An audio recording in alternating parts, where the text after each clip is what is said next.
Assalamualaikum warahmatullahi wabarakatuh. Kami dari kelompok 13 yang beranggotakan Ani Mulya Reza, Siti Nurholisoh, dan Ica Raidia Cahyani. Pada kesempatan kali ini, dalam mata kuliah Creative Production, kami akan menjelaskan terkait kreativitas memproduksi doku-drama. Langsung saja, yang pertama,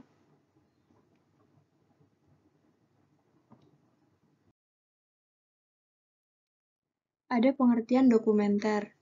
Dokumenter adalah film yang mendokumentasikan cerita nyata dan dilakukan pada lokasi yang sesungguhnya. Juga sebuah gaya dalam memfilmkan dengan efek realitas yang diciptakan dengan cara penggunaan kamera, suara, dan lokasi. Selain mengandung fakta, film dokumenter juga mengandung subjektivitas pembuatnya, yaitu sikap atau opini pribadi terhadap suatu peristiwa. Oleh karena itu, film dokumenter bisa menjadi wahana untuk mengungkapkan realitas dan menstimulasi perubahan. Kekhasan film dokumenter ada pada posisinya yang mengkombinasikan dua hal, yaitu sains dan seni. Dengan kata lain, film dokumenter dapat dikatakan sebagai fakta yang disusun secara artistik, yang mengungkapkan berbagai kondisi dan masalah manusia. Hasilnya kadang terasa kontroversial, karena kebanyakan yang diungkap adalah masalah-masalah yang tak terpecahkan. Di Perancis, istilah dokumenter digunakan untuk semua film non-fiksi, termasuk film mengenai perjalanan dan pendidikan. Berdasarkan definisi tadi, film-film yang pertama kali diproduksi adalah film dokumenter semua. Seperti mereka merekam hal sehari-hari, misalnya kereta api masuk ke stasiun, pesawat take off, aktivitas di bazar terbuka, dan lain sebagainya. Pada dasarnya, film dokumenter merepresentasikan kenyataan. Dalam artian, film dokumenter berarti menampilkan kembali fakta yang ada dalam kehidupan.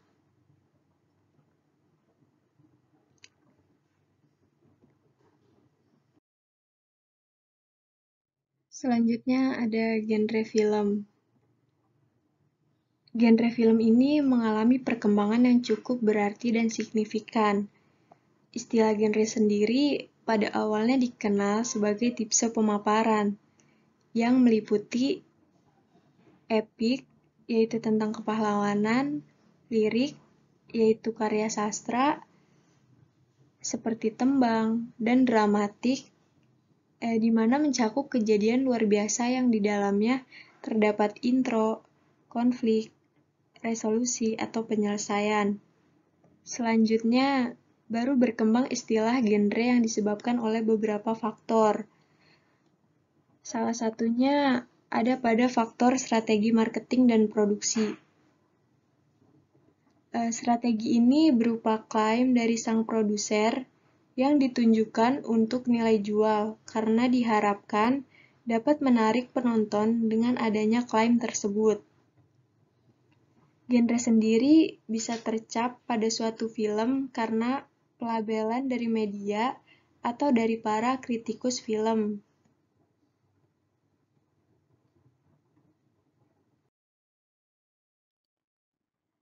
Pada awal perkembangannya dikenal nih beberapa genre. Ada 3 genre generasi awal. Yang pertama ada cast film, yang kedua ada newsreel, dan yang ketiga ada film the art. Cast film ini penyebutan untuk film yang di dalamnya terdapat adegan kejar-kejaran, di mana fitur pengejaran atau balapan sebagai elemen plot utama dalam perfilman. Lalu ada newsreel, genre dokumenter yang dikenal saat ini.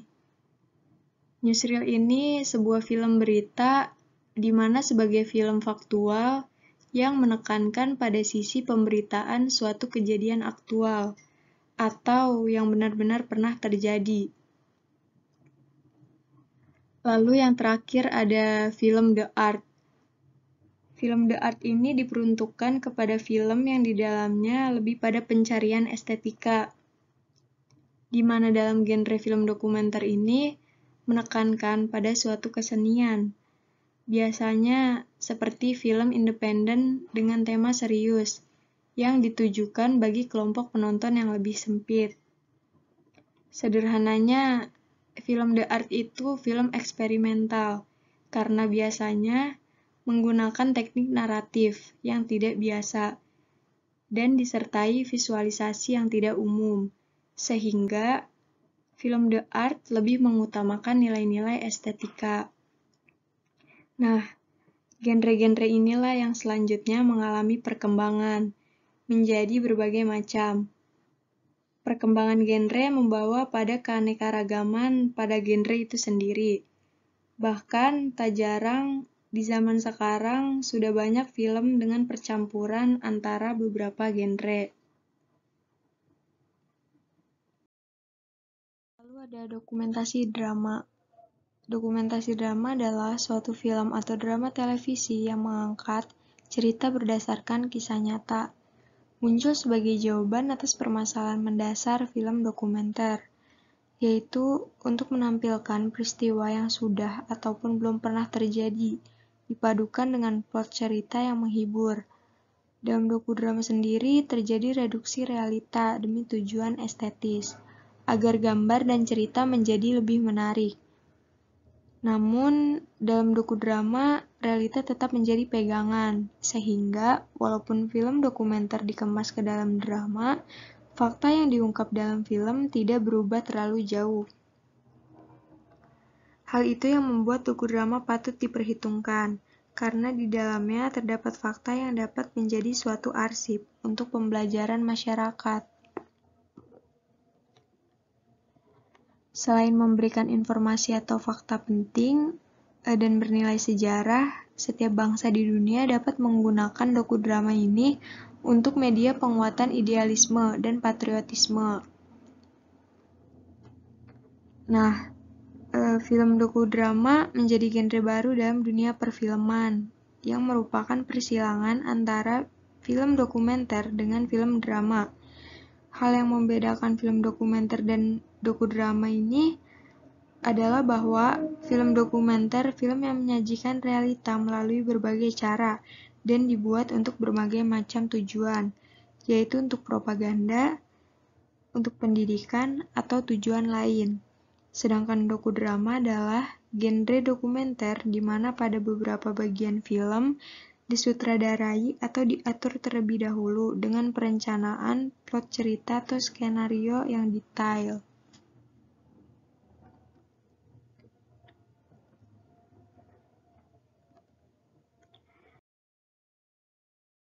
Lalu selanjutnya ada salah satu contoh film dokudrama yang berjudul Kemarin, di mana film ini menceritakan tentang kejadian tsunami Banten atau Selat Sunda pada 22 Desember 2018. Film ini berawal dari konsep dokumenter, lalu dikembangkan ke dalam kemasan dokudrama. Karena bergaya dokudrama, maka film tersebut ini di dalamnya memuat reka ulang yang didramatisasi dari peristiwa nyata pada saat itu. Film ini menceritakan tentang persahabatan, perjuangan, perpisahan, dan merelakan orang-orang tersayang. Sebuah film dokudrama perjalanan Seventeen, karir, dan musibah yang dialami, dan kemudian dikemas dalam film Kemarin ini, di mana sudah dikemas menjadi drama, namun fakta yang diungkap dalam film tersebut tetap menjadi pegangan.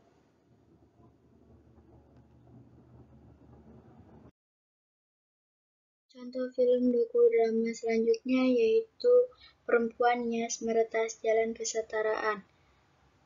Film ini diproduksi atas dasar hasil penelitian bahwa tingkat kekerasan pada perempuan dan pernikahan dini di Nias masih tinggi. Film yang diproduksi bukan hanya untuk bertujuan komersial, namun juga merupakan media kampanye untuk membentuk kesadaran masyarakat bahwa kekerasan terhadap perempuan bukanlah hal yang patut dilakukan. Selain itu, nilai edukasi tentang buruknya kekerasan juga terdapat nilai estetika, yaitu ditampilkannya keindahan pemandangan alam dan kebudayaan masyarakat Nias. Film ini menjadi media untuk menyuarakan kesetaraan gender bagi kaum perempuan, karena memang pada faktanya masih banyak kasus kekerasan pada perempuan dan pernikahan dini atas dasar paksaan. Di samping itu, film ini juga menjadi media promosi kebudayaan di Nias. Dokudrama dapat menjadi film yang syarat akan makna, karena di dalamnya terdapat pesan-pesan pendidikan, pesan-pesan yang terkandung dalam film agar dapat dicerna dengan baik oleh halayak. Dalam dokudrama sendiri tidak hanya terkandung akan pesan-pesan pendidikan, namun juga terdapat nilai sosial yang terkandung di dalamnya. Hal ini yang mampu membuat hakikat film sebagai media komunikasi massa kembali mencuat. Film yang tidak hanya profit-oriented tetapi juga social-oriented. Dalam komunikasi massa dikenal dengan istilah efek afektif, yang dimana komunikasi massa bertujuan agar halayak dapat merasakan perasaan sedih, terharu, dan adanya rasa iba yang terpancar dalam media massa, seperti contoh pada film dokudrama yang berjudul Kemarin. Banyak orang yang menyaksikan keadaan para korban pada saat pasca tsunami yang terjadi di Tanjung Lesung, Pandeglang, Banten. Hal ini kemudian memicu timbulnya perasaan iba dan terharu, bahkan ikut merasakan sedih. Dalam diri halayak dapat tergugah untuk melakukan tindakan sosial untuk membantu. Nilai inilah yang menjadi aspek sosial dalam film ini dan kemudian dapat menjadi pembelajaran sosial bagi halayak. Film dokudrama menjadi media bagi masyarakat dapat memupuk rasa solidaritas terhadap sesama. Hubungan antara film dan masyarakat selalu dipahami secara linier, yaitu film yang selalu mempengaruhi dan membentuk masyarakat berdasarkan muatan pesan atau message di baliknya. Film selalu merekam realitas yang tumbuh dan berkembang dalam masyarakat dan kemudian memproyeksikannya ke atas layar. Hubungan linear antara film dengan masyarakat pun perlu diterapkan pada pembuatan film di Indonesia, agar membentuk masyarakat yang sadar akan nilai-nilai sosial. Keberadaan film sebagai media massa dapat mempengaruhi tingkah laku dan pola pikir halayak, dan didukung oleh beberapa teori. Teori yang pertama yaitu agenda setting teori, yang kedua yaitu social learning theory. Agenda setting teori sendiri merupakan teori yang dikemukakan oleh Maxwell McCombs dan Donald L. Shaw, yang mengatakan bahwa media massa memberikan agenda-agenda dalam pemberitaannya, yang kemudian penonton akan mengikutinya. Akan tetapi tidak selamanya media memberitahu akan apa yang kita pikirkan. Agenda media akan menjadi agenda masyarakat. Dalam hal ini, film mempunyai kemampuan untuk mengarahkan dan menuntun perhatian masyarakat kepada peristiwa tertentu. Dengan agenda-agenda ini, film berpotensi untuk memasukkan unsur pendidikan, nilai sosial, pengetahuan sejarah, dan pengetahuan kebudayaan di dalamnya. Social learning theory yaitu teori yang dikemukakan oleh Albert Bandura mengatakan bahwa seseorang belajar dari peniruan hasil pengamatannya. Dalam hal ini, halayak mengkonsumsi film dan kemudian secara tidak langsung terjadi suatu pengamatan. Contohnya seperti anak-anak bisa mempunyai perilaku agresif atau bahkan hanya dengan mengamati perilaku agresif dari sesosok model, misal melalui film atau bahkan film kartun, ataupun contoh lain Seorang anak pandai berbahasa Inggris hanya dengan menonton film kartun dengan berbahasa Inggris. Dokudrama merupakan genre generasi baru yang menjadi strategi oleh pembuat film untuk menjadi media kampanye sosial. Tidak semua pembuatan film mempertimbangkan segi komersial, karena tujuan awal mereka memang film untuk sosial, sehingga tidak masalah jika film dokudrama mereka hanya ditonton oleh kalangan tertentu. Meskipun film dokudrama tidak mampu untuk menggambarkan realitas sosial secara nyata dan utuh, setidaknya film dokudrama dapat menjadi media edukasi tentang nilai-nilai sosial dan tentang pengetahuan sejarah. Dari sini kita tahu, khalayak dapat menjadi selektif dalam menerima terpaan-terpaan dari film yang ditontonnya, sehingga khalayak tersebut dapat melakukan imitasi positif. Pada hakikatnya, film media komunikasi massa memiliki nilai sosial dan nilai edukasi mungkin memang sedikit terlupakan dalam kebangkitan dunia film di Indonesia pada saat ini.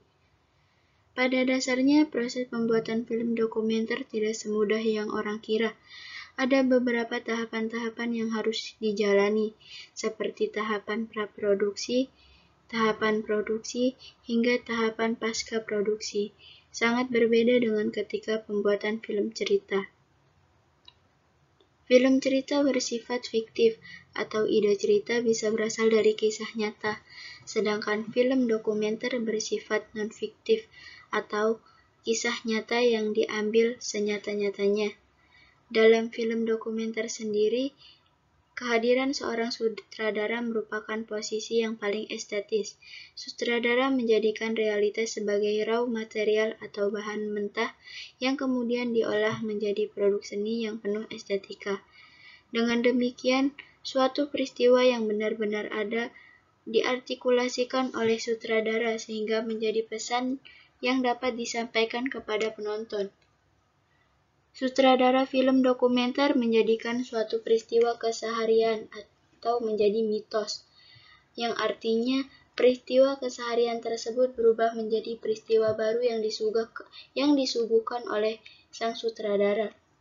Apa yang menjadikannya sebagai peristiwa baru yaitu sudut pandang sutradara, kepekaan sutradara dalam memilih elemen-elemen cerita atau peristiwa, dan kemampuan teknis para anggota atau kru produksi. Berkat kepedulian terhadap sosok seperti Christine Hakim dan Oni Krisnawan yang mungkin tidak dikenal khalayak luas, namun tanggung jawab sosial tersebut dapat terwujud. Meskipun hanya dengan film dokudrama sederhana, namun sosok tersebut seolah sudah menjadi pahlawan dalam menyelamatkan hakikat keberadaan film sebagai media komunikasi massa. Meskipun baru sedikit pihak yang menggunakan dokudrama untuk strategi kampanye sosial, namun keberadaan dokudrama sendiri sebagai anak baru perlu diapresiasi dan patut diacungi jempol, karena keberadaannya sedikit banyak dapat mengunggah kesadaran sosial masyarakat. Christine Hakim sendiri pernah memproduksi film berjudul Serambi yang bercerita tentang Aceh. Artis senior Indonesia ini pada awalnya ingin membuat film dokumenter, akan tetapi kemudian mengubah haluannya menjadi film dokudrama. Alasan Christine Hakim adalah agar film ini dapat lebih baik dan lebih menarik sehingga dapat diputar di bioskop. Namun ia juga menyatakan bahwa dokudrama hanya sebagai siasat saja, karena film dokumenter di Indonesia masih sedikit peminatnya. Dapat ditemukan dalam film Serambi tentang keadaan spiritual para korban Aceh pasca tsunami. Sedangkan Oni Krisnawan pernah memproduksi film yang berjudul Perempuan Nias Meretas Jalan Kesetaraan, yang bercerita tentang tingkat kekerasan perempuan dan pernikahan dini yang terjadi di Nias. Tips kreatif memproduksi dokudrama.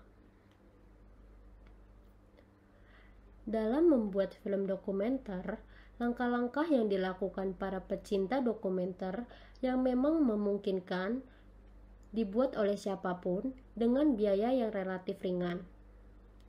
Ada juga beberapa langkah yang harus dilakukan dalam kreativitas membuat dokumenter drama, yaitu yang pertama, menentukan ide yang menarik dan bagus untuk diproduksi. Seorang playmaker dokudrama harus berpikir peka terhadap kejadian di sekelilingnya, dikombinasikan dengan desk research. Mencari dan melengkapi data-data bisa juga melalui internet, buku-buku, arsip, perpustakaan, dan lain sebagainya, agar menguasai benar seluk-beluknya sebagai literatur atau dasar kekuatan pengembangan ide yang akan dituangkan dalam bentuk cerita audiovisual. Yang kedua yaitu membuat film statement. Membuat film statement menuliskan konsep ide yang telah dikembangkan berdasarkan desk research menjadi suatu ringkasan cerita terpenting. Yang ketiga, menentukan sudut pandang atau point of view. Menentukan point of view dari film yang menjadi fokus penggarapan treatment atau outline sampai ke skenario cerita. Yang keempat yaitu menentukan main character. Menentukan main character dari realitas suatu peristiwa yang ingin dikemas dalam film.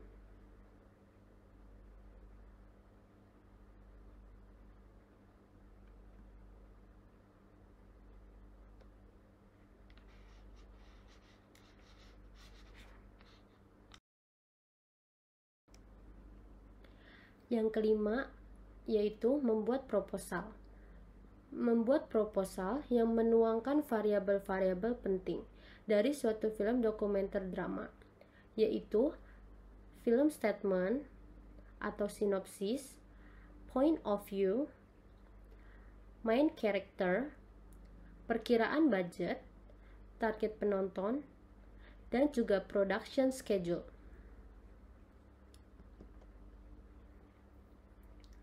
Yang keenam, membuat plot atau alur cerita berupa introduction, sebab konflik, klimaks, akibat konflik, peleraian atau penutup. Yang ketujuh ada membuat treatment atau outline. Membuat treatment atau outline disebut juga skrip dalam bahasa teknisnya. Skrip yaitu cerita rekaan tentang film yang akan diproduksi. Skrip juga suatu gambar kerja keseluruhan dalam memproduksi film, jadi pekerjaan akan lebih terarah. Ada juga beberapa fungsi skrip. Beberapa fungsi skrip yang pertama yaitu skrip adalah alat struktural dan organizing yang dapat dijadikan referensi dan guide bagi semua orang yang terlibat. Jadi, dengan skrip, produser atau sutradara dapat mengomunikasikan ide film ke seluruh kru produksi. Oleh karena itu, skrip harus jelas dan imajinatif. Dan yang kedua,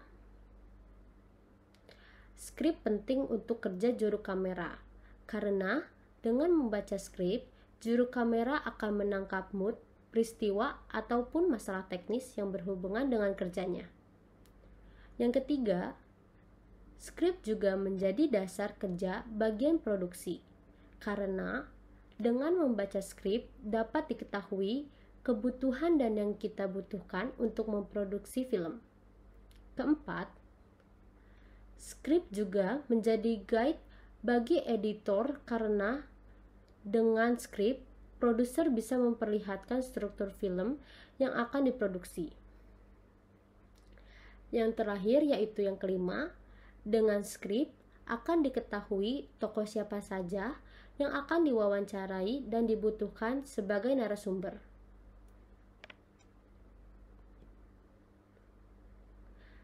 Dan yang kedelapan, menentukan tokoh pemeran adegan berdasarkan alur cerita suatu kenyataan peristiwa.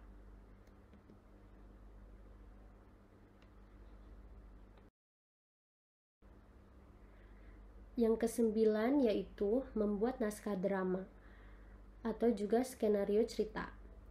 Membuat naskah drama sesuai ketentuan yang berlaku dalam penulisan naskah cerita drama. Penulis cerita harus memiliki kemampuan untuk mengembangkan dialog dan menyusun adegan sedemikian rupa sehingga mampu menciptakan ketegangan yang terus meningkat hingga akhir cerita.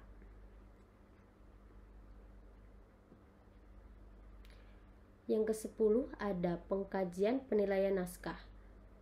Pengkajian di sini adalah yaitu dilakukan oleh seorang ahli isi konten atau ahli media, produser atau sutradara senior. Hal yang dikaji yaitu apakah naskahnya sudah sesuai dengan tujuan semula atau tidak. Yang ke-11, produksi dokumenter drama atau prototipse. Yang ke-12, sutradara dapat mendesain gambar realita kehidupan menjadi rangkaian cerita dokumenter yang sinkron dengan plot cerita drama yang dipadukan menjadi dokudrama.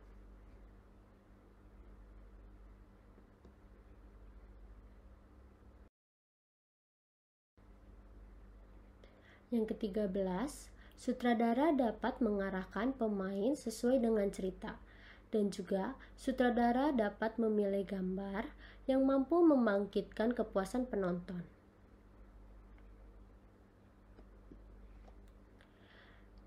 Yang ke-14, proses ini dibagi menjadi 3 subtahap, yaitu yang pertama, praproduksi.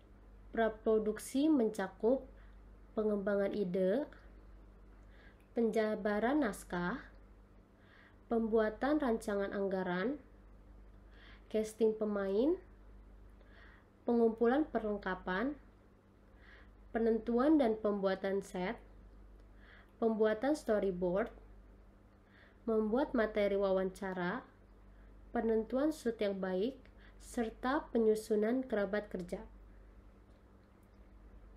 Dan yang kedua yaitu produksi. Produksi mencakup pengambilan gambar sesuai dengan naskah dan improvisasi sutradara.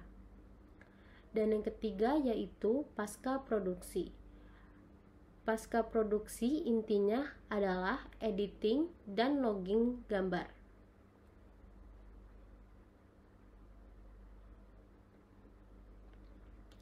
Yang ke-15 yaitu riset program testing. Riset ini yaitu uji coba yang dilakukan dengan memutar prototipse di hadapan sekelompok kecil orang. Jika produsen film besar, biasanya melakukan ini di hadapan para kritikus. Tujuannya yaitu untuk mengetahui respon calon penonton.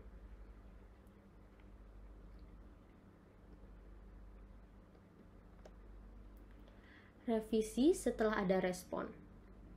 Revisi setelah ada respon dilakukan perubahan jika diperlukan. Oleh karena itulah, banyak film yang memiliki delete scene. Hal itu diakibatkan oleh proses uji coba dan revisi.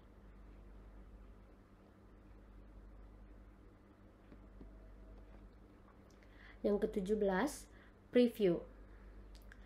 Preview yaitu pemutaran perdana di hadapan para ahli isi, ahli media, sutradara, produser, penulis naskah, editor, dan semua kru yang terlibat dalam produksi. Tujuan dari preview ini yaitu untuk memastikan apakah semua berjalan lancar sesuai dengan rencana atau ada penyimpangan. Bisa dikatakan bahwa preview yaitu proses pemeriksaan terakhir sebelum sebuah film diluncurkan secara resmi.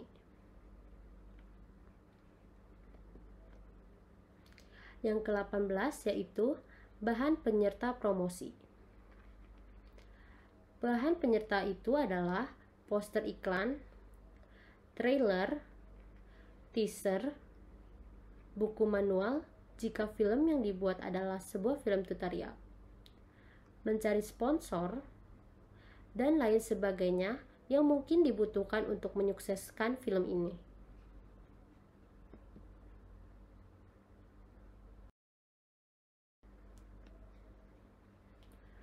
Sekian presentasi dari kelompok kami, kurang lebihnya mohon maaf. Wassalamualaikum warahmatullahi wabarakatuh.